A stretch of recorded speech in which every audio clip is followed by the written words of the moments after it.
What's really good? What's really good? What's really good, man? Hope everybody's enjoying their Friday night. Hope everybody is ready for a great weekend. A lot of sports lined up. If this is your first time tuning in, get familiar. Friday Night Live with the Sanchez Show. I am your host, Eric Sanchez, aka Legend in Two Games. We got a lot to get into tonight. My brother Will Gordon will be joining shortly. But before he does, I want to remind you guys, make sure you subscribe to the Sanchez Show over on YouTube. Or if you're watching on Facebook, make sure you're following on Facebook, comment, shoot me a like, send over your questions, topics. We got a lot of comments already going down. It's a very, very interesting Friday night already. Man, also, you see the social media handle. Make sure you are following me over on Facebook, Instagram, on Twitch, on Twitter, on TikTok. I'm gonna start posting more on TikTok. That's gonna start appearing more often as we promote some of the shows that we got coming up and some more of the lives. Thank you guys as always. Shout out to Kyrie Thompson. Shout out to Ron. I got to see who else was in the comment section. Tyson had the first comment, so we're gonna get to that one in a minute. And I'm gonna get to all the comments in a little bit. Let me just set the table though before my brother Will Gordon joins. As you can tell by the hat that I'm wearing, and I'm already sipping. It's been an eventful Friday evening. Shout out to the Mets who win tonight, forced the series back to LA. The Dodgers are up still 3-2 in the series with an opportunity to close out on Sunday back in LA. But the Mets win tonight. The bat showed up top to bottom. Big day from Sterling Marte. Big day from Francisco Alvarez. Jesse Winker back in the lineup played a big part. They get the quality starting pitcher from David Peterson early. They get the great closing from Edwin Diaz, who had to pitch 2 innings tonight. And it will get interesting game 6. And before I get a little more in depth on the Met-Dodger series, Yankees are up 2-1. They're just starting right now. Devastating loss for the Yankees yesterday to now have to bounce back.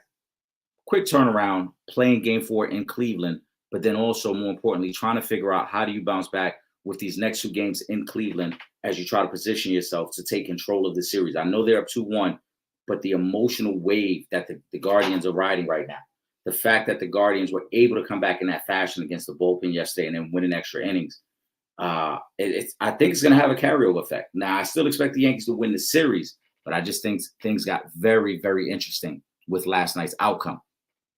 So that's going on. Then to keep things all the way in New York, I got the New York Liberty playing in the background right now as they look to lock up their first WNBA championship. There are questions already in the comment section about Sabrina Ionescu's shot the other night, where it ranks historically, and we'll get to that in a second. But as the game stands right now, it is tied. I believe late first quarter. It's coming back from commercial right now. The Liberty, they were my pick before the series started. They were my pick before the playoffs started. I thought they were going to avenge what happened last year when they lost to the Aces. Bouncing back from the game 1 loss to win in dominant fashion game 2, and then have the comeback in game 3. It's all lining up for them now to end it tonight. I said on the Sunday, actually we did the Monday episode of the Sanchez Show and Real Fans Real Talk, where I said then I didn't think the series would come back to New York. I thought they would end it out there in Minnesota. They get the chance to do it tonight. Opposite of the Yankees, I talked about the Yankees losing in heartbreaking fashion last night, but the Yankees had to be on the road. When the Liberty lost in heartbreaking fashion, they had the opportunity to play at home, and they had a couple of days off in between to settle themselves.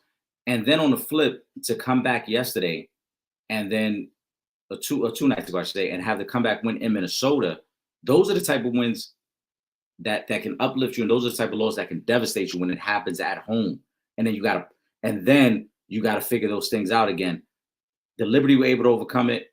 The Yankees got to do it on the road. Let's see if they overcome it. Again, I still like the Yankees, but we're going to see how that yesterday plays out for them. But to overcome it at home, the way the Liberty did, now Minnesota has to prove they can do it. I still think the series is over. Shout out to Sabrina Ionescu for a great 4th quarter in that game as well, because she didn't play well in the first half. She had a really good second half, including the dagger 3. That's going to go down as one of the most iconic and historic shots in WNBA history. I want to talk a little bit of Mets, because I know we're going to talk a lot of football, and we're probably going to talk some basketball. We're less than a week away from the start of the season.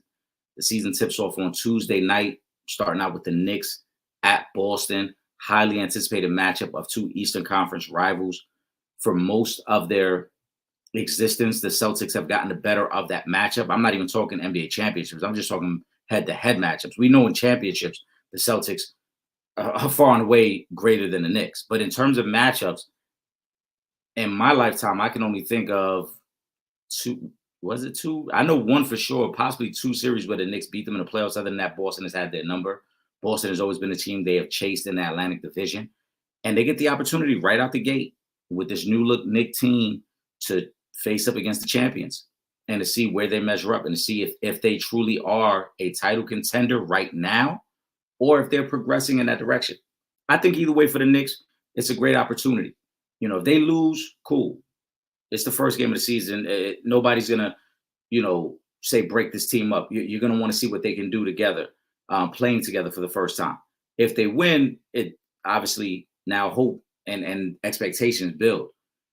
For the Celtics, I think the Celtics are the best team in the league.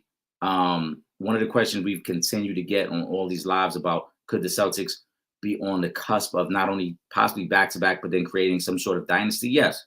I mean, it starts with one, right? You got to win one. They've got the one. Now they've got a roster that's young enough, that's athletic enough, that's talented enough to challenge for multiples.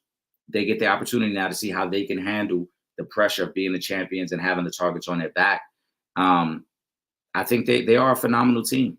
And no matter what happens open tonight, it's not going to change my opinion on either one of these teams. I'll say that.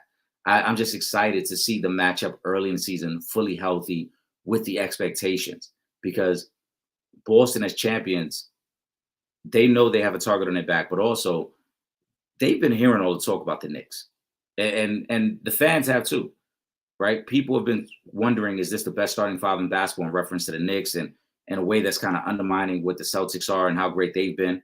The Celtics, though they're the champions for most of this offseason, I think they've been overshadowed by other teams and moves that other teams have made. People have been excited about what the Knicks have done. People have been excited about what the Sixers have done. People have been excited about what the Mavs have done. And yet the Celtics kind of just went about business. Said we running it back with the same squad that won 60-plus games last year and was dominant throughout the playoffs. And until further notice, or until somebody can actually beat us in the series, we are the champs. And that's the mindset they should have. So we'll be interested on Tuesday night to see that matchup against the Knicks. Now, let's get to the Mets tonight. I got to get this baseball talk in before Will Gordon joins, because we ain't going to talk baseball later. Thoughts on the series. So my initial thoughts going into the series, and as these playoffs played out, I said from jump, for the Yankees, I thought the path had gotten cleared for them once the Astros and the Orioles got eliminated during the wild card round. Both those teams were upset in the wild card round as favorites. And when they got bumped, it cleared the path. You had the Royals, and then you had the Tigers, you had the Guardians, you had young teams that had never played had to play at that level against a Yankee team that we knew what the expectations were. It was all about the World Series. And the Yankees have shown that. Their big bats have shown up. On the flip side, though, I said the National League was going to be a gauntlet. Mets and Phillies was going to be tough. Dodgers and Padres was going to be tough. Guess what? Those were tough series. The Mets took care of the Phillies in 4. The Dodgers had to go 5 to beat the Padres. Going into this series, I thought this was going to be a very tough series for the Mets and Dodgers. Obviously, as a Met fan, I'm rooting for the Mets. The Dodgers were the favorites, as should be the favorites with the stacked lineup they have, with the star power they have. But I thought that this was going to be a tough series because you had two teams that matched up completely differently in their styles. The Dodgers, a very patient approach, the ability to steal bases, then obviously the power at the top of the lineup. Ohtani, Betts, Freddie Freeman when he's healthy, Toscar Hernandez. For the Mets, it was more of a scrappy effort top to bottom.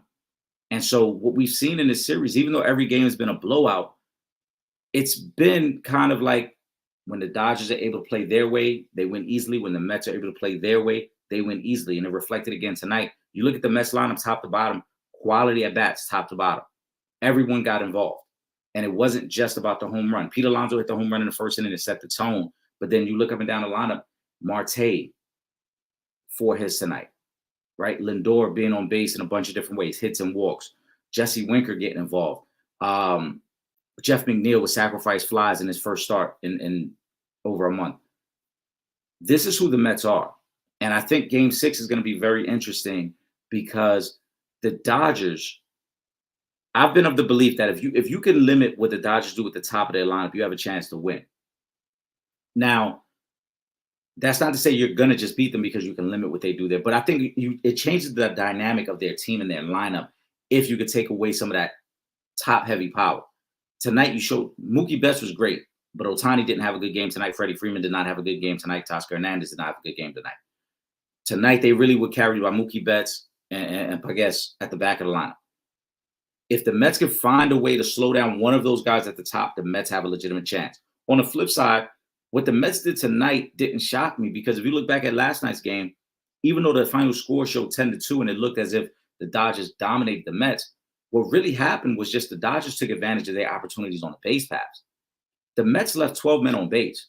The Mets had 10 hits yesterday. The Dodgers had 12. So the Mets were matching the Dodgers in sense of getting men on base. The difference was the Dodgers had some home runs in that game, Mookie Betts, and then also Otani to start the game, whereas the Mets were hitting singles and doubles and weren't scoring. That was the biggest difference. Tonight, the Mets actually drove home those runs, and now it looks like a more complete effort. Game 6, can Dave Roberts be patient with his bullpen? He's already said it's going to be a bullpen game.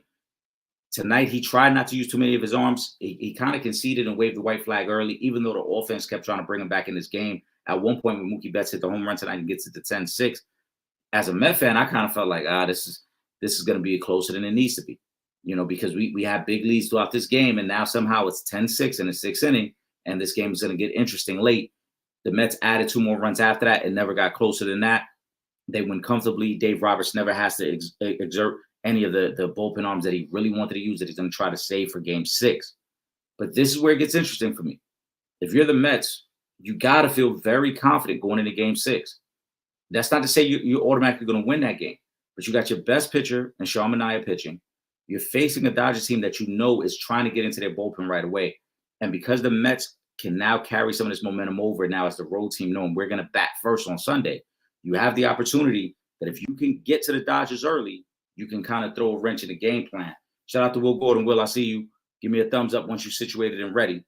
If you're the Mets, if you're Mendoza, that's got to be your game plan. Be aggressive very early. See if you can throw Dave Roberts off his game plan and kind of affect what he wants to do with his pitching staff. Because, again, he's expecting to use a lot of his bullpen game 6. Game 6, to me, is a must-win for both teams. Obviously, for the Mets, it's your season. If you lose, the season's over. The Dodgers go on to the World Series. If you win, if you're the Dodgers, I don't know if you can win Game 7. I'm going to be honest. Because the momentum not only would be with the Mets from beating you back-to-back games, but the Mets would have beaten you the last 2 games in L.A. And now the Mets have gotten to your bullpen as well, which is what you wanted to avoid. You want to be able to situate your arms in the bullpen. And if game 6, if you're the Mets, I think you come out very aggressive very early on. I think we see this all the time. This is why the baseball playoffs, I think, are so great, because the momentum of those games really does swing from game to game, from pitcher to pitcher, from at-bat to at-bat. It's not like the NBA playoffs, but NBA playoffs, just like the NBA regular season, is dominated by the star power. And as long as your stars are playing well, you're going to probably win the game. Major League Baseball playoffs is really swinging from at-bat to at-bat, pitcher to pitcher. And so the Dodgers are in a unique position. If you lose game 6, you would have lost the last 2 games at home against the Mets. You would have lost the last 2 games to allow them to come back in the series. And then your bullpen has kind of been depleted as well. I don't think that's a situation you want to be in. Also, FYI, last year, the Phillies found themselves in the same situation. We'll go and I'm going to bring you on live right now. I just got the thumbs up. Last year, the Phillies found themselves in the same situation. The Phillies were up 3-1 on the Diamondbacks. They lose game 5 in Arizona. They come back to Philly. They lose the 2 games in Philly. That's the end of the season. Obviously, we know what happened with Philly this year. So something to keep an eye on as we go to game 6 there. Will Gordon is definitely in the building. Mr. Unpopular Opinion himself. Looking very dapper. You must have just got off work. Yes, sir. What they do, baby? Good, how you feeling? I'm good. I'm Happy good. Friday. Happy Friday. The Mets won, so I'm excited. Like I said, we get a little more baseball. And I got the Liberty on in the background. The Liberty right now are up 3 with 4 minutes to go in the second quarter as they try to close out their first WNBA Finals championship. The Mets already played. What time they play? The Mets had the 5 o'clock game today against the Dodgers. They won 12-6. So that series is going back to LA with LA up 3-2. The Yankees are just starting right now in Cleveland. The Yankees are up 2-1 in that series, but they lost in heartbreak fashion yesterday with the Angels not only hitting with the Guardians hitting a 2-run home in the bottom of the ninth to tie the game with 2 outs, and then hitting a home run in an attempt to win the game. I caught those highlights. I don't be too heavy into baseball when they're not saying it in it, but yeah, I caught those highlights. It looked like an instant classic last night. Oh, it definitely was. It definitely was because you had the momentum of these baseball games is what makes the playoffs so great. Now, the regular season is way too long. 62 games in the middle of the summer. Most people aren't tuning in. Like you said, unless you got a team that's really, really good, you're not tuning in for most of the regular season. But yesterday, the Yankees are down late. They get back-to-back home runs from Aaron Judge and Stanton in the 8th inning. And it looks like, wow, they're going to steal this game against the Guardians, who had controlled most of that game. Then the Guardians come back with 2 outs. They get a double. They hit a home run to tie the game. And then they hit a 2-run home run attempt to win the game. And now the Yankees got to try to recover after watching their bullpen get beat up last night. So that'll be interesting to see if the Guardians can tie that series up. As I mentioned, the WNBA finals are going down right now. The comment section, shout out to everybody in the comment section, because before I even logged in, we had about 6 or 7 comments. So we definitely got a lot of comments to carry us through the start of the show tonight, Will. We got a shout out to Tyson, shout out to Kyrie, shout out to Ron. A lot of questions in here from these guys. Since we're talking, we got WNBA, the usual suspects in the building. The usual suspect. We got the usual hey, suspects. What's up, gentlemen? I'm here before 9 o'clock. You know what I'm saying? It's gonna be a good vibe when I'm here before 9 o'clock, man. See, I love the energy we on right now. I love the time and the energy that we on right now. Since we're talking WNBA, let's get to this question from Tyson. This wasn't the first question tonight, but it's WNBA related, and then we'll transition because everything else is pretty much football from what I can tell. Okay. Shout out to Tyson, though. Tyson wants to know the WNBA finals will be going when the show's on right now. Yep. Sabrina hit one of the biggest shots in WNBA finals history. Spoon hit a half quarter in 99 finals. Which shot ranks higher? You want to go first? Or you want me to go first? I'm not gonna go at all because I don't know nothing about the 99. I ain't gonna sit here and pretend. You know what I mean? I wasn't checking for WNBA back then, man. I wasn't checking for WNBA till like 6 months ago, for real. So I ain't even gonna put on no front for y'all like I'm gonna act like, oh well, I remember that shot because I was 20 years old at the time, and I didn't. Yeah, so I'm gonna let you drive this one. So I'm gonna be honest. I don't remember. I know I didn't watch it at the time because I wasn't watching WNBA. So I agree with you. I'm not gonna try to front as if I was locked into the games back then. I remember the shot only because it was the Liberty against the Houston Comets. So obviously it was on all the news cycles. To me, and not to be a prisoner of the moment, Sabrina's shot is bigger if the Liberty win it all, because when Teaspoon hit that shot, they had already lost game 1. They got blown out in game 1, if I remember correctly. And Tyson, you could correct me if I'm wrong, but they got blown out in game 1. The game 2 shot was a half-court buzzer beater. They were about to lose game 2. They literally had the taping around the court as the Comets were about to celebrate their championship. She hits the buzzer beater, and then they lose the very next night, and the series is over anyway. Sabrina's shot historically will mean more if the Liberty win it all, because it was at a moment in the series where it was a turning point. The series is tied 1-1. The Minnesota Lynx were controlling game 3 and were up big before Liberty go on a run. That shot becomes a defining moment of Liberty history and Sabrina's history, because that shot is probably what secures them a championship if they close it out. So I'm gonna say Sabrina's shot. Hey, what channel is the game on right now? They're on ESPN. All right, I'm gonna get that on in the background. They're on ESPN right now. They just came out of a timeout. The Liberty, again, they just scored again. They up 3 with 3 minutes to go in the first half. Liberty have a chance to close it out tonight. And also, and no disrespect to Teaspoon, because Teaspoon has been a big supporter of Real Fans Real Talk. She was on the previous intro. I don't know if Trip still got her on the intro now. But the Teaspoon shot, it's a great shot, but it's a buzzer beater. And we know those are, no disrespect, those are lucky shots. That's not a consistent shot you can make. What Sabrina did was the skill of isolating, and then she hit a Dame Lillard type step back from damn near the logo. So it's just different caliber of shots. But and you know what? It's like I saw that play and I saw the shot. Like, did they know what had just happened? Like, there was no excitement around it at all You talking after about she what? hit it. You talking about Sabrina? Yeah.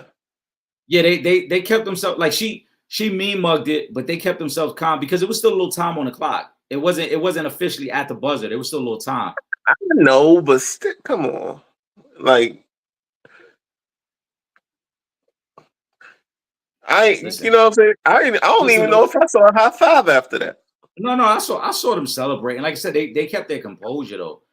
She put the stink face on, and everybody kind of ran over and congratulated. But they kept their composure, and I think that's the reflection of a championship caliber team. Though they realized in a moment, listen, the job as bless you, Give me. as Kobe would say, the job ain't done. We up 2-1, but the job is not done. Let's get to some NFL talk. Let's start with the biggest news of the NFL. Kyrie Thompson mentions it right here. Jets acquired Devontae Adams from the Raiders for a third-round pick. Will, you and I were texting that day when the news went down. We both also feel that there's going to be other ripple effects from this because I think we both think Mike Williams is going to either get cut or traded at some point from the Jets. But ultimately, what's your thoughts on Devontae Adams going to the Jets? It's the worst kept secret in the NFL. Everybody saw it coming. We talked about it last week. That the Aaron Rodgers manipulation of his situation. Well, maybe I'm using the wrong M word. I shouldn't say manipulation of his situation. The maximization, is that a word? Trying to maximize his time with the Jets is going to be pretty much doing what you want. I mean, whatever he wants. He's got the keys to the car. He's got the title. He's got, you know what I'm saying? He's got the insurance. He got the registration. Like, this is his car. He's driving this thing. Like, don't touch his radio. You know what I'm saying? Like, this is his whole vehicle right now. And I mean, we all saw it coming. So is it gonna translate to wins? Maybe, maybe not. I mean, it could have a snowball effect to where it affects the football team in a positive light. If we're just talking football, you bringing in a guy that already has chemistry with your quarterback, which we know is true. He has familiarity with the playbook already because Hackett's there, and um, and Aaron's already there. He has performed at a high level with the quarterback in the past, so that's not something that you're concerned about. I think the main thing you would be concerned about is um tread on tires, but I wouldn't even be worried about that really because you have a young receiver on the other side and Garrett Wilson, who I think when you bring in a receiver like Adams, not only does that not relieve some pressure off of Wilson, Wilson relieves pressure off of Adams. Pause. You know what I'm saying? So this could be a marriage that could work, but if it doesn't work, we're gonna look back and say where it's one of those situations where if it works, then it's because oh, we look like geniuses and we did right by our quarterback. If it doesn't work, there's gonna be somebody to blame, and it ain't gonna be Aaron. So Yeah, no, I agree with you on that. We knew this when Robert Saleh got fired. That Aaron Rodgers is everything for the organization right now. They're doing he's whatever. the Teflon Don right now. Yeah, he can do no wrong in their eyes. Now, when you say the marriage could work, do you mean solely from the standpoint of Rodgers and Adams being productive, or the Jets being a contending team? I mean, the move, because they didn't have to give up anything to get him. really. I You know what I don't mean? agree with that. What they give up? The pick. The pick to me is something. Oh, well, I don't like what pick was it? It's going to end up being a second round pick. It's a third round pick with conditions attached to it based on how many snaps Devontae Adams plays. As you can see, Devontae Adams is playing this Sunday. So Okay. Devontae Adams' hamstring was never that injured, never that bad. But when you go and get a guy like Aaron Rodgers, what do you care about a second round pick in the future who's not going to develop for 3 years? Well, I'm gonna be honest. This is why you are not such a good duo. See, because you don't even realize that you just hit me on a nice cut to the basket with that question right there, right? This is why I say that the marriage works in terms of statistics, but I don't think it works for the Jets in terms of team success. The Jets went all in when they got Aaron Rodgers on this 2-year plan. Woody Johnson and the team in the front office said, we're all in on Aaron Rodgers for 2 years to try to be successful and hopefully compete for a Super Bowl, right? And that's what happens when you take a 40-year-old quarterback. No different than when Tampa took Tom Brady. You know that. So last year was a wash. He gets hurt. They never get to play.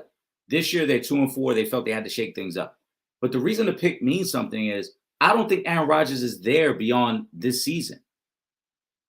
So to give up what's going to potentially be a second round pick when you got a team that is going to have some holes to fill moving forward, because the offensive line is still bad.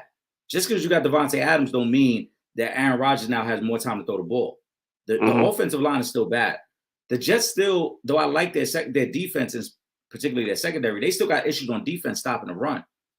So the Jets are not a finished product. So to give away a second round pick when you and I both know that second round picks a lot of times are high quality guys that can help your team compete for a championship, I wouldn't say you didn't give up anything.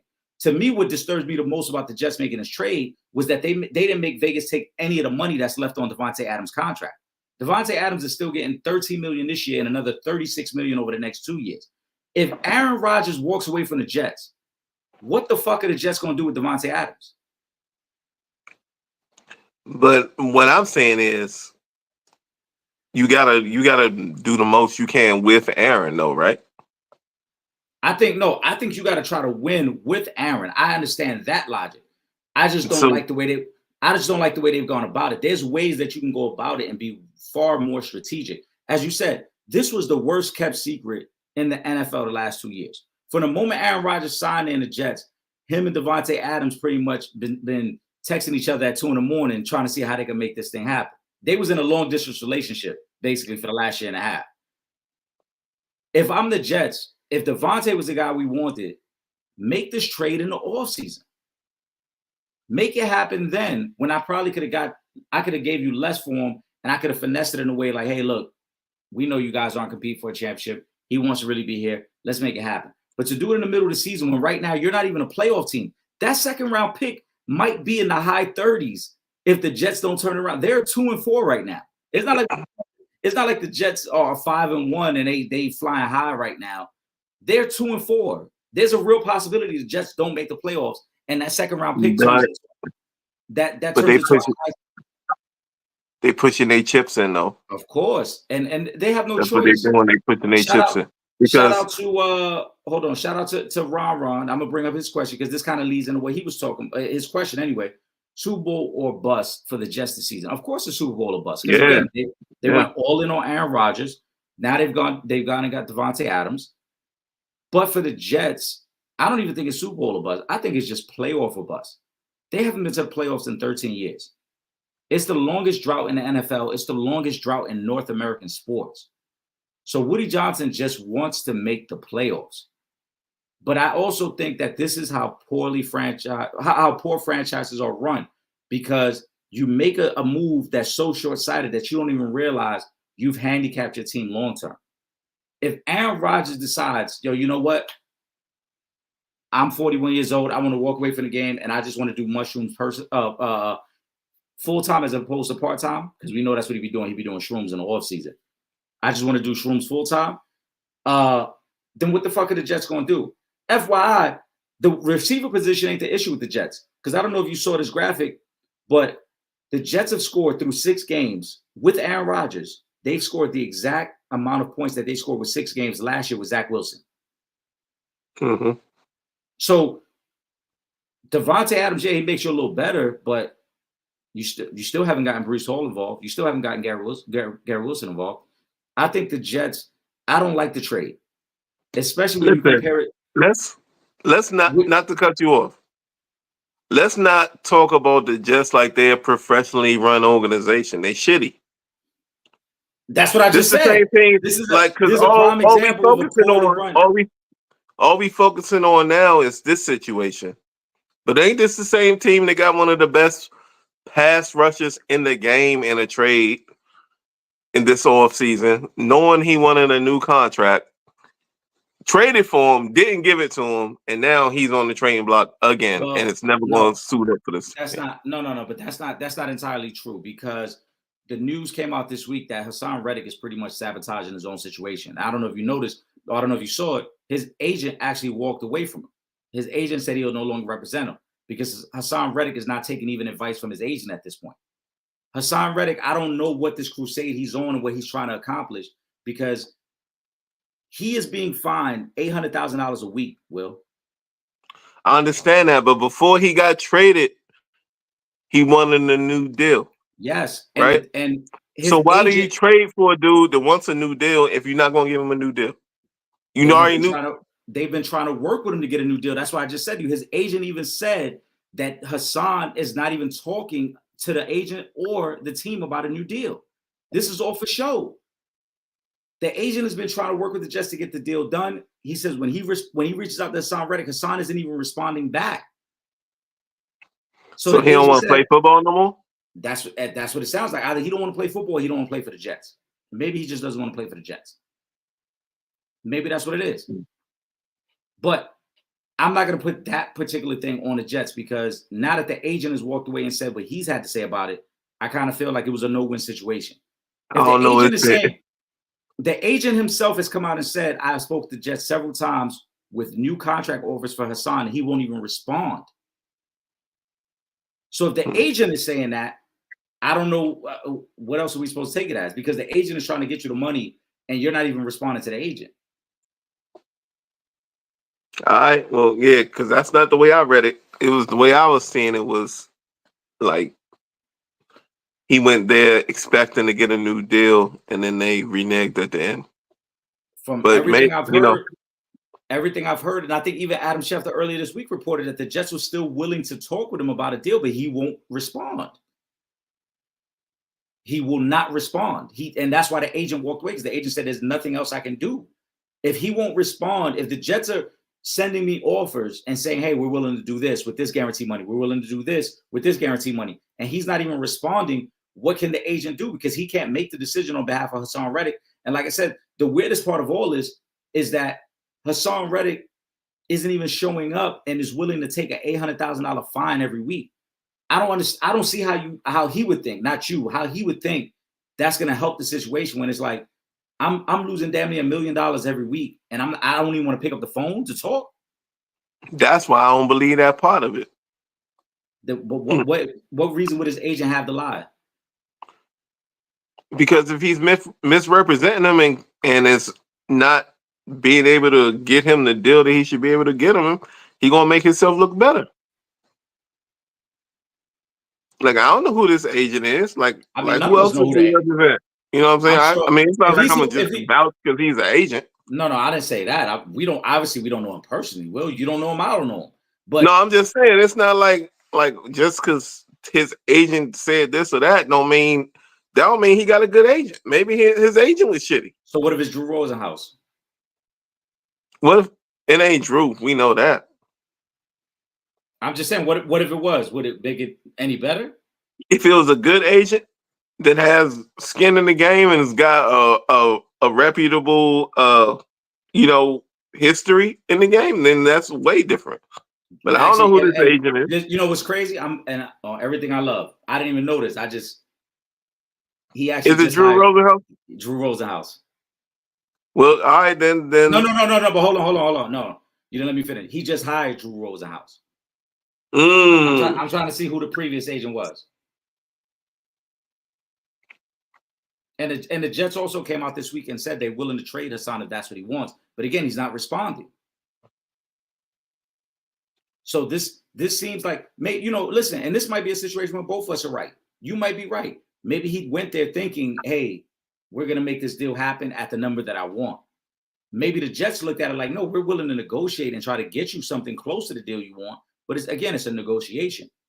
And maybe just the communication broke down, whatever the case may be. He gets Drew Rosenhaus, who's arguably the best agent in the NFL. Maybe it works out now. Who knows? Maybe it was that he just didn't want to be with the Jets. Like, that's a real possibility too. We can't act like he wanted to be there. Maybe he just didn't want to be there.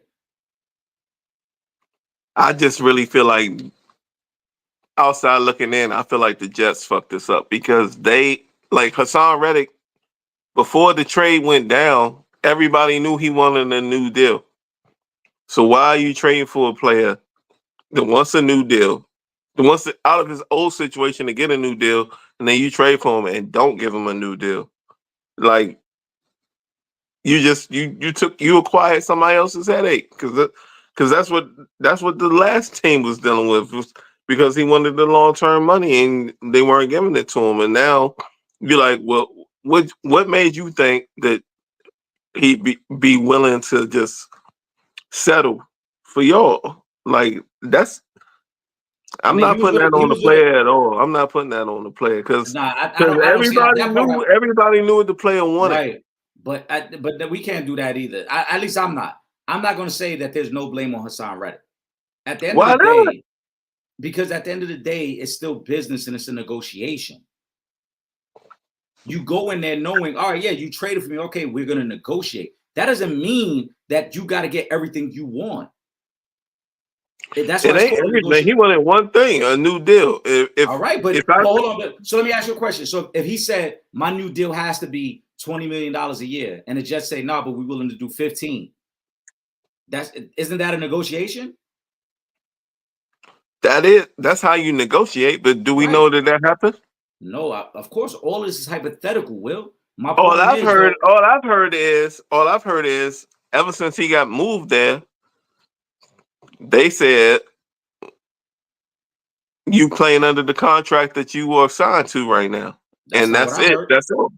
That's what I'm saying. See, that's not what I heard, because Peter what Schrager, cup you listening to? You listening to this cup of that? I'm listening to Peter Schrager on NFL Network, and who does that the Good Morning Football show, says several times that the Jets have offered contracts to him through his agency, which was CAA. I just had to look it up. And again, they would have won CAA dropped Hassan Reddick because they said it's at a point where it can't go any further. He will not respond to calls or texts. He will not talk, and he's not willing to listen to any of the negotiations. So again, I don't think one party is more right than the other. I'm not saying everything the Jets are saying is right. No, because it's possible the Jets may be lowballing them too. It's a bunch of possibilities. But I'm damn sure ain't gonna say that Hassan Reddick is right in what he's doing either, because it's a negotiation. There are plenty of players that are under negotiation. You don't cost yourself $1 million a week and then think it's all going to work out fine for you, because ask Le'Veon Bell. Le'Veon Bell's career was never the same. We know that. Le'Veon Bell's career was never the same. And Hassan Reddick, again, good football player, very good football player. Did he want a new contract? Yes. But then you don't, at the same time, you don't just go AWOL and just go silent and not respond. You give yourself the opportunity. We negotiating. All right, we negotiating. What we talking about? I want 20 million. Y'all talking about 15 million?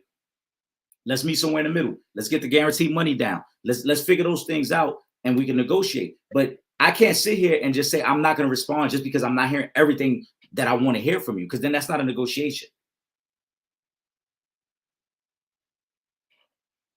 Ultimately, though, I think you and I both agree the Jets aren't a great franchise. That's why, like I said, I don't like the trade. Right. Yeah. Right. I mean, that's ultimately what it comes down to. We may not agree on Hassan Reddick, but we both agree the Jets aren't a great franchise. That's why I don't like the trade. I don't think it works out for them. They're 2-4 right now. What do you think to make the playoffs? What do you think? They got to get to about 9 wins? We did division because I think Buffalo's going to be on a come up here soon. Miami's out of there. 9-10 wins to get, right in that sweet spot. 9 to 10 wins. I think because I'm not worried about the Patriots. I'm not worried about the Dolphins. I Dolphin think the season is Amari done. Cooper trade is going to be way bigger than people realize. And that's my other point though, Will. That's how you run an organization. They traded a 7th-round pick for Amari Cooper, and I think they only on the books for about $2 million of his contract. Now, Mm-hmm. why can't the Jets have made a move like that? Egos. Poorly run franchise. People think that people they outthink themselves and try to get Right. too cute. Right. Like And want to look like the smartest dude in the room. Absolutely. Because one of the first texts I sent you, I'm like, well, if the Jets got Vegas to take on some of that money, all right, it's a good trade. Then when I see like, no, Vegas ain't taking on none of the money, and it could be a 2nd-round pick, it's like, so basically you took on over $40 million of cap hit for a 2nd-round pick for a receiver that, no disrespect to Devontae, because he's a great talent, but he will be useless if Aaron Rodgers is not there next year. Absolutely. If Aaron Rodgers is gone, he's in the same situation he was in Vegas. So he'll be useless. Meanwhile, Buffalo's able to get a quality receiver like Amari Cooper, like you said, who will probably have a larger impact than people realize. They got him for pennies on the dollar. They get him for a 7th-round pick and only got to pay $2 million. How do you feel about Aaron Rodgers calling Mike Dub out? I think that was super corny. That was whack of him. But should we be surprised? No, because I think Aaron Rodgers' leadership was called into question his last couple of years in Green Bay. That's terrible leadership. And then you see Mike ain't practice all week. Mike's out of there. Mike Williams is out of there. And they ain't injury related. He ain't practiced all week. But shout out to the homie friend of the show, Gary Blankenship. We were talking about it yesterday or the day before. Now that makes Aaron Rodgers' wide receiver room. Garrett Wilson, who was going to be there regardless. Mm-hmm. You know what I'm saying? Alan Lazard. Mm-hmm. Packer. Yep. And Devontae Adams. Yep. Packer. Yep. Come on, man. We do. I mean, we talked about this before about Rodgers' impact on the organization. And listen, I understand it. If you're the Jets, if you're any organization and you ain't been to the playoffs in 13 years and you got a Hall of Fame quarterback that's willing to go there, yeah, you give him the keys. Like you said, you give him the keys, you give him the lease, it's your show. But I still think that there's got to be a part of that front office that says, look, let's build this strategically, though. This just can't be everything that Rodgers wants just for the sake of making him happy. This has got to still be a strategic build, because at 40, 41 years old, at any moment, if he walks away, we don't want to be fucked for the next 5 years. We don't want to be stuck with this roster that Aaron Rodgers created for the next 5 years. If you're the Jets organization that's been, as you know, as downtrodden as they've been over these years, right? And then you get a star that is like Aaron Rodgers in there. Mm-hmm. You don't know what to do. You just happy that you. It's like a motherfucker. You got it. You know what I'm saying? It's like a motherfucker who get his first bad bitch. Exactly. You've been fucking with ugly girls your whole adult life. Your whole adult life, you've been messing with ugly girls, and now you finally ran into a nice one. She cute. She's educated. She know how to cook. She ain't got no kids. Well, in this case, in this case is different. I mean, in this case, but in this case, this is the type of joint that still look good, but she had 2 failed marriages. She got a couple kids that they might be grown, but she bad though. Yeah, you right. Yeah, they out the house. Bad. Yeah, she bad. They out the house. Yeah. She got a good job. Yeah, she got a quality job. She might have a bad spending habit though. She got the yeah. But that's all right, because she's only used to being by herself. She an independent woman, you know what I'm saying? That's what you just brought in with Aaron. So With Aaron, because this dude be hanging out in caves. Yeah, that's what I'm saying. So the So how Jets, much responsibility he got? so what happened is the Jets bagged it when nobody else would take it serious. Right? Nobody else was taking it serious at this point. The Jets wanted to make it serious. So she was like, all right, fuck it. But she really don't want to be there. She still want to be back in the streets. Yeah. Man, So now, I know this story was getting way too close to home right now. No, I'm just saying. So now what's happening is, since she want to be back in the streets, she reaching out to all her old friends. Now that she got some stability in her life, she reaching out to all her friends. Like you said, Alan Lazard, Nathaniel Hackett, Devontae Adams. Yeah, and all the usual hangouts. Yeah. Now they pre-gaming at the house every Friday night. Now. You know what I'm saying? Fucking playing fucking Jenga and shit. Yeah. They pre-gaming at the house. So they talking shit about the man, but he a good man and shit, but they talking shit about him. The Jets need to move on from Aaron Rodgers. That's what it sounds like to me. Fuck that. This shit is toxic. They got to move on from Aaron Rodgers. Let's get to some of the other questions in here tonight. Again, shout out Who to else in here? Who else in here? Like I said, we had Tyson, we had Kyrie. We're gonna go back to the top with Tyson. We're talking NFL. Tyson has said regarding Troy Aikman calling out the Cowboys receivers as lazy. Well, I mean, the Cowboys receivers is trash outside of CD. Yeah, who are the receivers outside of CD? Tolbert is the young guy who's starting to develop a little bit. Brandon Cooks has been hurt for a few weeks. But it's CD. And I mean, you could call him lazy, but I don't know what you're basing that off of, because I don't think they're highly skilled. I don't know one receiver outside of CeeDee Lamb, so I don't know if you can call him lazy or just lacking talent. But Troy Aikman, he gonna be salty, just because his team ain't producing. They ain't produced since you were there, bro. So I mean, you should be used to this. Mm-hmm. Be used to that shit. Tyson also wants to know Russell Wilson consideration to start. It sounds like he is.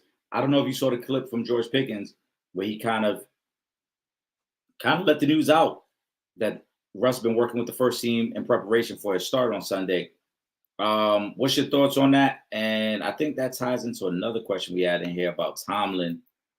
Right here, will Tomlin regret starting Wilson over Fields? Shout out to Ron on that one. I'm kind of close to Pittsburgh. I'm hearing a lot that Russ is starting, and this is the most anti-Mike Tomlin thing that I can remember. Justin Fields has been winning ball games for you. Mm-hmm. He's been protecting the football. He's been making plays, and you've been winning football games. Why would you go to Russell at this point when Fields has done nothing to tell you he needs to be benched? I'm gonna hold out and wait until Sunday afternoon to see if he actually starts Russell, but this is not what I would expect from Mike Tomlin at all.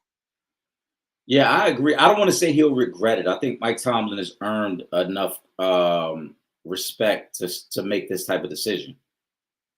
But I do wonder, like you said, if you're Mike Tomlin and you see the way that the team has rallied around Justin Fields, do you want to make that change right now? Why? Do you want to disrupt the locker room? Now, maybe the receivers would like a more stable quarterback and somebody more proven like Russell Wilson. But as the team, you're 4-2.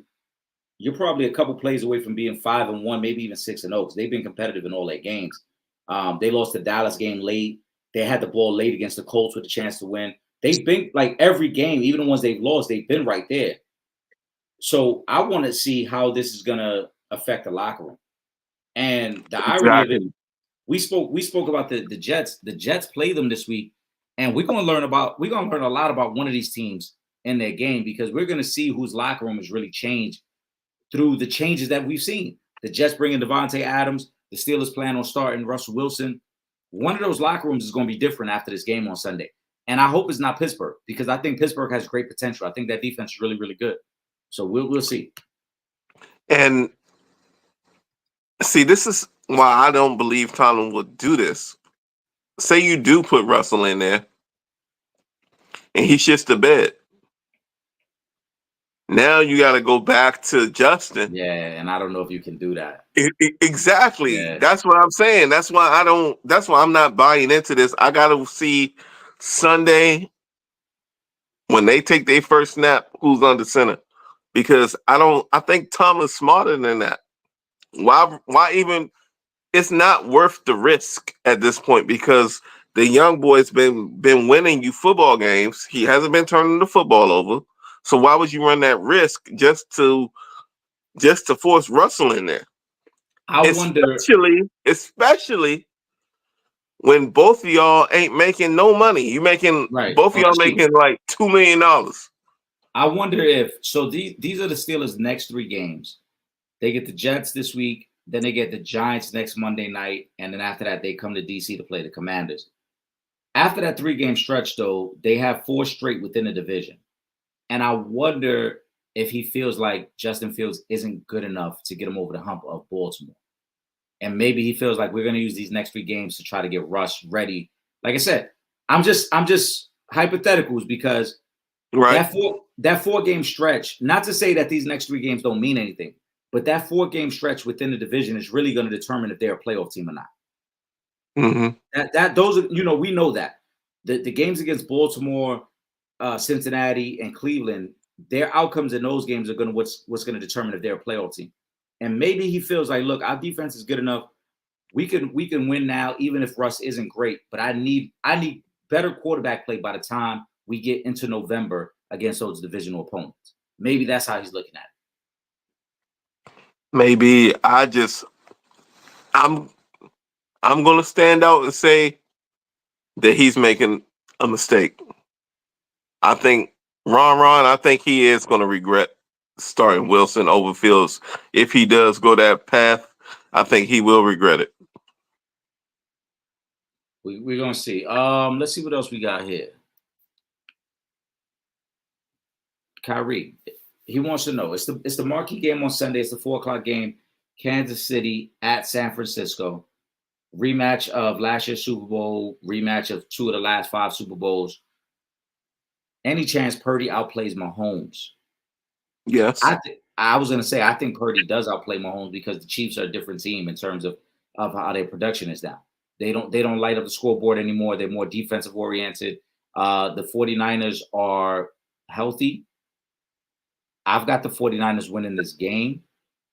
I think the Chiefs, like I said, Chiefs are still good. Chiefs are still the champs, but I just don't like them in this game. Yeah, I agree. Yeah, I agree with you.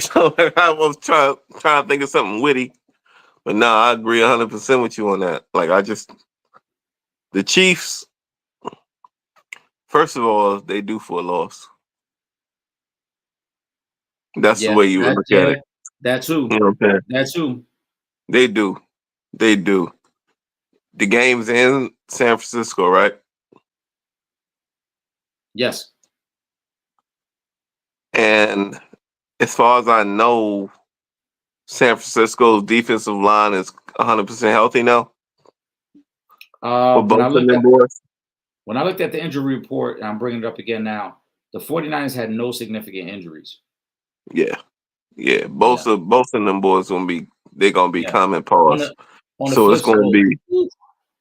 Hey, I got the pause in there, bro. Yeah. I got the pause. On the flip side, the Chiefs may be down another receiver as Juju is questionable right now. He's playing. I know he's questionable, but he's playing. I know the equipment manager's baby mama. Okay. He's playing. Okay. I'm just saying he's questionable right now. Now I think they get Edwards-Helaire back. I don't know if he's gonna really play though. I say that because maybe I may or may not have picked him up in fantasy. Oh, okay. So I'm like, oh, he played. But yeah, Juju's questionable right now. We know the injuries. I just think I agree with you though. I think this prime spot for the Chiefs to lose. Yeah. They've won a lot of close games. That isn't the way the NFL. That's not how it normally plays out. You normally don't go through this many weeks of continuously winning one score games. And I also think the 49ers at some point want revenge. They've lost 2 Super Bowls to the Chiefs. They want that get back. Yeah. Yep. And with Kansas City being as banged up as they are, Yep. This is a perfect spot for them to take advantage of it. Yep. You know what I'm saying? Just to throttle them. Pause. Let's see what else we got. Ron wanted to have any predictions on a WNBA game. We talked about that. Obviously, I got the Liberty. It's a New York thing. Let's see. Ron, if you're still in here, let clarify this. You said rather have Lawrence or Drake moving forward. I mean, I'm assuming you mean Drake May. Drake May or Trevor Lawrence? Yeah, I'm assuming that's what you're talking about. Oh, you know what? I'm glad he asked that question. My apologies to Drake May. Because last week I came on here and pretty much said he shouldn't even have a jersey. He made some plays last week. He did. He made a couple plays. Now do I think he's going to be a successful NFL quarterback going forward? Hell no, I still don't. But as far as the way I shit on you last week, Drake May, and the way you came out, I think you threw for 3 touchdowns. Drake May had a good second half of that game. Hey, okay, Drake May. You steal some shit, but okay. Well, you know what I'm saying? I can't just shit on somebody and then they come out and ball and then act like I didn't shit on. So I'm giving them his props for last week. For last week. Right. Well, I mean, they got the Jags this week. You and I both like the Jags to win. I don't think that changes anything. But you're right. He had the 3 touchdowns last week. He threw for 265. The Jags are still going to beat them. Trevor Lawrence is trash too. If you're asking me who I'd rather have, I'm gonna be honest. If we're talking real football, I would rather have Drake May because Trevor Lawrence might be the most overpaid player in the NFL. Tomorrow, like if you had to put a team on the field tomorrow, you rather have May? If we're all right, are we talking putting tomorrow? A team on the field? Who you starting tomorrow? Yeah, hold on. If you're telling me I had to put a team on the field tomorrow based on NFL guidelines like salary cap and everything, no ability. All right, so I'll take Trevor Lawrence because tomorrow Trevor Lawrence is better than Drake May. Now let's have that conversation in a year, and I think Drake May is probably better than Trevor Lawrence, especially when you factor in what Trevor Lawrence is getting paid. So for Ron's question, because the way I perceived it when he said rather have moving forward, meaning like team building wise, I'd rather have the rookie quarterback who has more upside, who's getting paid dirt cheap, as opposed to Trevor Lawrence, who's getting top 5 money. And Trevor Lawrence, they're 1-5 this year. Trevor Lawrence is getting top 5 money, and he is fucking trash. You can't equate a rookie quarterback based on a dude on his second contract. You can't equate the money. That's not fair. But the question is moving forward. The question ain't today's game. When he says moving forward, I'm assuming he means next 2 years, 3 years, 4 years.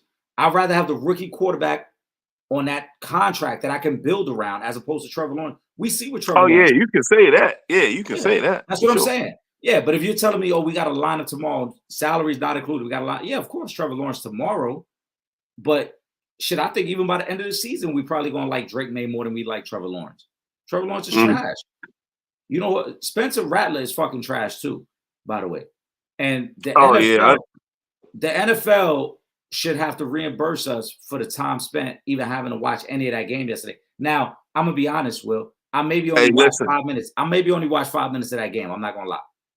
Listen, I woke up at because my sleep patterns are fucked up. Not that anybody cares. but I wake up usually at 4 a.m. every night for whatever reason.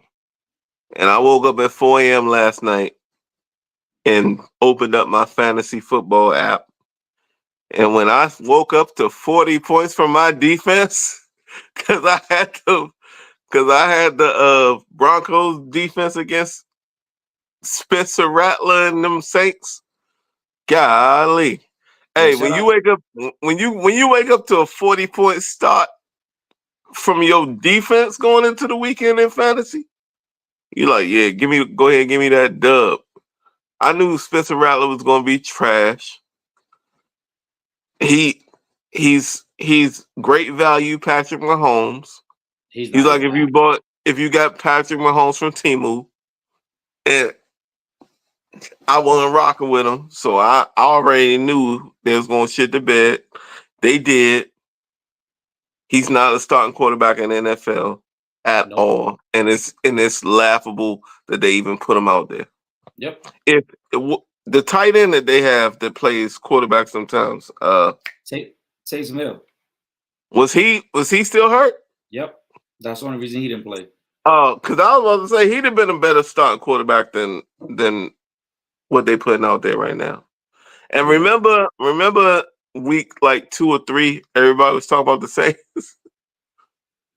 They've lost four straight stints. Shout out to I had Javonte Williams in 2 of my leagues yesterday. He did an amazing job with his 2 touchdowns yesterday. But yeah, they're just fucking terrible. Who else we got? They got a little NBA talk here, but we'll get to that in a second. That'll be the last thing we talk about. Well, I know one thing we can get to real quick. What's that? The fact that I'm undefeated in the podcast league. Oh, you've been doing your thing in the Real Fans Real Talk League. You undefeated right now in the Real Fans Real Talk League. You doing your thing. Every week y'all be like, man, Will, why you ain't signed up yet? Come on. And I was warning y'all. I was like, hey, y'all don't want me in here. Well, you said you wanted to be in the league. So when Tripp sent I'm just saying. I procrastinated on join. I think I was the last team to sign up because the link wouldn't work.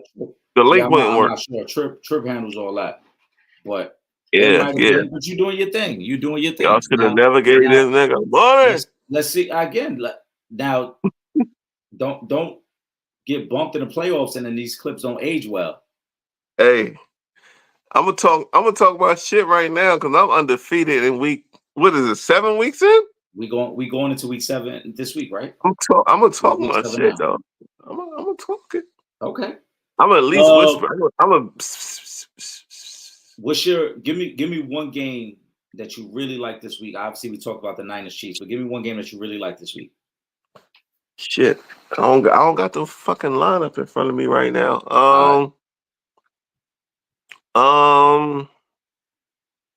What you mean as far as game that I like? That you're tuning into this week.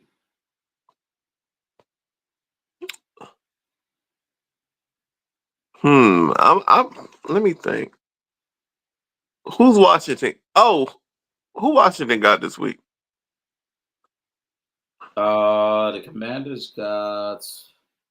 Hold on, I gotta go back. Because Jane Daniels is my quarterback in my work league. They got the Panthers this week, and I actually like the Panthers in an upset alert. I picked the Panthers too. Did you pick the Panthers, though? Yeah. So did I. First of all, I thought that's way too many points. The Panthers are getting 9.5 points. And no disrespect to the Commanders, that's a lot of points, bro. For a team that's defense. That's right. You be going off the spread. That's easy. Yeah. That's easy work right there. With a team the Commanders' defense is pretty shitty. So to beat a team by 10 points, that's what I'm saying. That's asking a lot. I think the Panthers can win outright.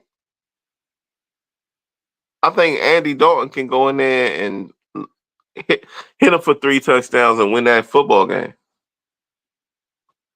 Yeah, I wouldn't be surprised. The Panthers offensively have looked better with Andy Dalton, so I wouldn't be surprised if they hang tough and maybe even win that game. But that's a lot of points. I like the Panthers in that one. What else we got? Oh, my Chargers.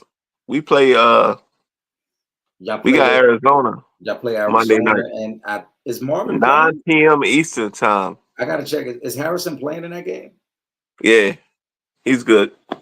Okay. He's cleared. He was a full participant in practice, so he's good to go. But I'm still, man. I'm buying what Harbaugh's selling in L.A. This run, pass They when look. you need to, and They've play looked. defense. Yeah, they've looked balanced. I mean, my only critique of Harbaugh was that game against the Chiefs, where I felt like he kind of got too cute down in the red zone late in that game. But other than that, I think he's done a great job, and they've handled the injuries. Yeah, the number one in scoring defense too right now. Yeah, and I think 13.2 a game. Gus is out, right? Gus Edwards is going to be out for a little bit. Yeah, I'm not worried about that though. No, I know that. Yeah, y'all still got J.K., but I know that's whoever that third running back is. He's going to get carries because we know Harbaugh. He The wants to dog. run the ball. Yeah, Harbaugh wants to run the ball. So Yeah, that yeah. running back. Let's. But as long as the defense is getting stops, which they've been doing, we're gonna be in every football game with my because I don't care what anybody says. My quarterback is gonna keep me in every football game. Mhm. You know what I'm saying? I don't care what the situation is. My quarterback's gonna keep me in the football game. So when you have that confidence and when you have that fallback and that safety, then you feel good. You know what I'm saying? So I can pause. So you can go into any game knowing that you got a chance to win it. And then I mean, hey, I'm a Chargers fan, but if you look at our schedule, the next the next 3, 4, 5 games, man, they right there for us. Well, You got it in front of you. You got it in front of you, right? yeah, the next three are very winnable. You got the Cardinals this weekend, you got the Saints next weekend, and you get the Browns after that, and then you get the That's Titans. The next four is if winnable. we don't go 3-0 in those first three right there you named, then we've then either Justin Herbert got hurt or something catastrophic happened. Yeah, I mean the next four were very winnable. Like I said, Cardinals, Saints, Browns, Titans. After that, you get to a tougher stretch of your schedule because you got the Bengals, you got the Ravens, you got the Falcons, you get the Chiefs, you get the Buccaneers. Um, so the next part of that schedule is where it gets really tough, and then it may come down to the last couple games. You got Chargers, Patriots. I'm sorry, Broncos, Patriots, and Raiders is your last three. That's where it gets tricky there. I think we can put crazy work on those last three. It's that middle If y'all area. can, like I said, if y'all handle business in the next four, I think you're good.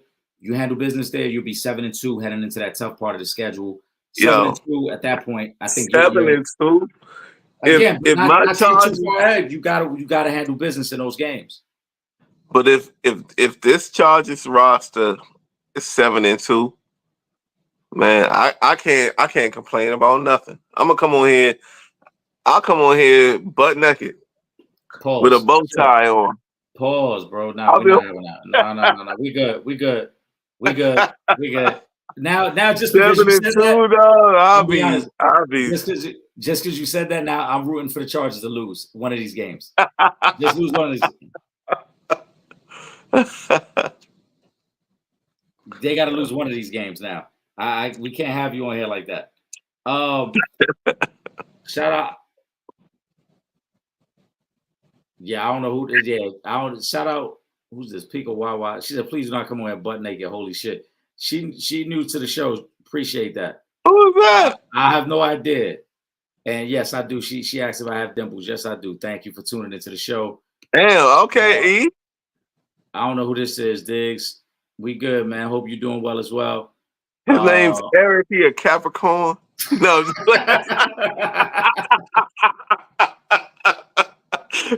Yo, Uh, Are you a Capricorn though, for real? no, I'm not. Okay. That should have been even funnier. That'd have been funny as shit. That should have been even funnier. Nah, I'm a Taurus, man. Let's get to this one right here. This is the last one. This is gonna be an NBA related question. Kawhi Leonard. Ron, you already know, man. Will, go ahead, man. We're gonna end off on this topic. How you feel about Kawhi, man? I don't even see the question. Hold up. He said that Kawhi Leonard news. Shake my head. What's the news? He's out indefinitely. He's injured again. Come on. Is that news? I mean, that's the news. Man, you know Kawhi ain't playing.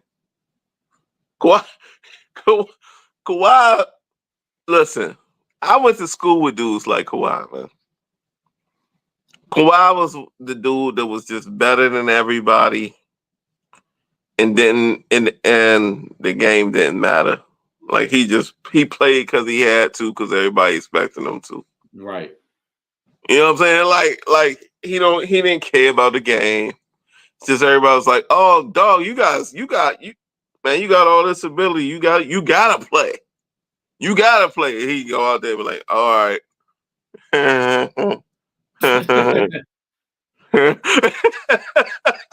you know what I'm saying? That was funny guy, right? Hey. You know what I'm saying? And listen, my tagline, what it do, baby? Who you know what I'm saying? That's Kawhi. That's Kawhi. So that's my man. When him and that's my guy. That's my guy, but I understand who he is. You know what I'm saying? You gotta understand who he is. He's not out here like, I'm sure he loves his money, and I'm sure he loves his lifestyle. But Kawhi's a little bit different from these other dudes, man. He's good. He's good at what he's good at, and he's just fine with that. You know what I'm saying? It's not like he's trying to. He's like, all right, I'm comfortable. I had a skill. I was able to do this. I was able to do that, and that's it. Like, y'all want to keep giving me money based off of what I might be able to do later. That's on y'all. But I've already done what I need to do. I already got my bag. You know what I'm saying? I'm chilling. I was a beast in San Antonio when I was young. I was a beast in Toronto. I got them a chip. You know what I'm saying? What else y'all want me to do? What else y'all want me to do? Because I'm not flashy and I'm not talking and all that. Like for real, I'm a first ballot Hall of Famer. Leave me alone. Yeah, I just, so in regards to the news, man, I think it's at a point where Kawhi really got to consider retiring. Yeah. He can't stay healthy. He ain't been healthy in about 6 seasons, probably more closer to 8, but at least the last 6, he hasn't been healthy. And I just think it comes to a point where it's like you're kind of tarnishing what you built. He's a great player when he's healthy, but this is what he's going to be remembered as. He's going to be a guy who could never be healthy for a full season, who never really reached his full potential because he can't just stay on the court. And this was one of the reasons he like dropped out of the Olympics, was to rest up for the regular season. And you're telling me now that we're a week away from the start of the season, now you're out indefinitely. So what have you been doing all summer? Because you were supposed to be getting prepared for the season. Man, this motherfucker been playing. He been playing NCAA on the PlayStation 5. He been chilling, playing. He chilling, dog. Like, I really think that the fame and the money has gotten so big on some of these players that they're like, you know what? Fuck it. I got my bag now, and I can live my life still without having to be under your parameters and do what you have to say that I gotta do. And you know what I'm saying? I can play video games and make more money than what you're giving me on my contract. I can stream me playing fucking Call of Duty and make more money in one day than I can make in half a fucking season. Just off of people watching me play video games. I mean, it's just a different world, It's man. not. I don't even think Kawhi falls And under that category. I just think that it is just his body has betrayed him at this point. That shit is done. yeah, It's done. It's just it is what it is. We saw this. Unfortunately, we saw this at the end with Tracy McGrady. Remember the last couple years with T Mac? He was always injured. He could never get healthy. It didn't matter. Some guys, this is how it ends off. It's just like, yo, you just always hurting it, and that's it. You can't get right. And I think that's where he falls right now.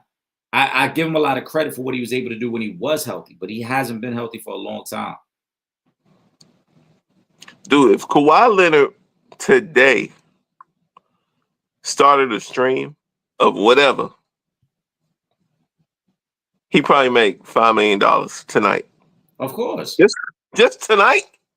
Of course. You know what I'm saying? I mean, it's a different world, man. It's just everything is different now. I mean, in every aspect of life, everything's different. You know what I mean? Yeah. But especially in sports, like these dudes, like the crust of the game is still the same, but it's like all the extra stuff is so completely different. And it's all generational now at this point too. That's like me and you will look at these young dudes what they be doing now and chuckle at them. You know what I'm saying? Because we couldn't fathom doing the shit that these youngins be doing. Oh, you know what I'm saying? It's just different. You know what I mean? Yeah. I don't know. Before we end off the show, though, Will, you introduce the segment, so let's close out with it. Show love, man. End the show, and the show by showing love. Oh, we got to show love. Is it the end of the show already? What time is it? Yeah, we about to wrap up. Oh, see, I ain't used to being on time, so I'm like, oh, we already, like, oh, we already done. All right. Who should we show love to this week? Can you come back to me? You got somebody lined up? All right. Let me go. Let's see. Who we gonna show love to? No, I got it. I got it. And it's gonna be so. This is so. It's not deep at all. You know what I'm saying? You know what I'm saying? Sometimes we come in, we try to.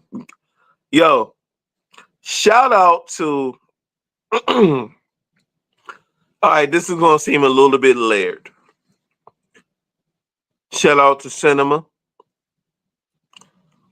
Shout out to Black cinema. And shout out to Black actors, actresses, and those who represent us. And the movie that I'm representing right now, which, like I said, this is not deep at all, but I believe it's number one on Netflix right now. It's one of my favorite franchises in cinematic history. Shout out to and the East Coast dudes, so you appreciate that, and especially one of them was from the crib. Shout out to Martin Lawrence. Shout out to Illy Willie from Philly. And Bad Boys 4, man. Number one on Netflix right now. We don't usually get franchises that go this long. That's a fact. Bad Boys came out in like the mid-90s. Like, you know what I'm saying? Yeah. I think it's like Bad 95. Boys, I was about to say first Bad Boys like 94, 95. I think it was around 95. I was 16. You know what I'm saying? Shout out to Will. Shout out to Martin. Martin especially Martin, for what he did for the whole genre of comedy, and representing the DC area the way he always has. Bad Boys 4, one of the best movies you'll see this year. I've seen it 8 times. Yeah, I got a problem. But it's phenomenal. Great acting, great action, a continuation of a great franchise, which, you know, sequels usually aren't good anymore. This is one of the franchises that does have a good sequel. And what else y'all gonna do before the games? You know what I'm saying? Everybody got Netflix, so go ahead and watch Bad Boys for it, man. Nah, that's a fact. I'm gonna go with so last week, I forgot what I even mentioned. Oh, last week I had shown love to Mello because I was responding to something I saw he had talked about on the podcast recently. This week, you guys know we love to talk. Right. We love to talk sports. We love to talk hip hop. So I felt it was only right because I haven't finished the interview, but I was watching some of the clips and I know his backstory. Shout out to a Bronx legend, Fat Joe, because he was telling his story. And a lot of people don't know that his oldest son is autistic. And for a lot of years, people try to give him shit for not kind of bringing that to the forefront, that his son was autistic. And baby mom, she left. Yeah, she left. And what people don't realize is, because I had listened to the audio book when he tells the story of it and how that left him feeling as a man, because this was a woman at the time that he really cared for. You know, if his audio book is a great listen as well, but this was a woman that he really cared for, and the way she handled herself and the way she kind of abandoned his son really took him off guard, and it put him in a position where he didn't know how to handle the situation, because he was in his early 20s. He was trying to get his career bubbling, and you have a son that requires 24-hour care. You got this woman that's walking out on you, and his parents helped him out a lot. He talks about that, but I want to salute him because his longevity in the game is something that we should all strive for, the type of success he's had. But then to like have that courage, like he talked about, I don't know any other way to be a father. I would never abandon my kids, and I would be a man that would stand up and be there for my kids no matter what. And I think that's something that you and I can relate to, Will, because both of us as dads, we prioritize our kids and being there for our kids. So I wanted to take the opportunity to show love to Fat Joe for talking about it publicly for the first time. Because like I said, a lot of people did not know. Everybody knows about his daughter because his daughter posts him a lot, and everybody sees her at courtside with him at the games. But a lot of people don't know about his oldest son, Joey, who is autistic.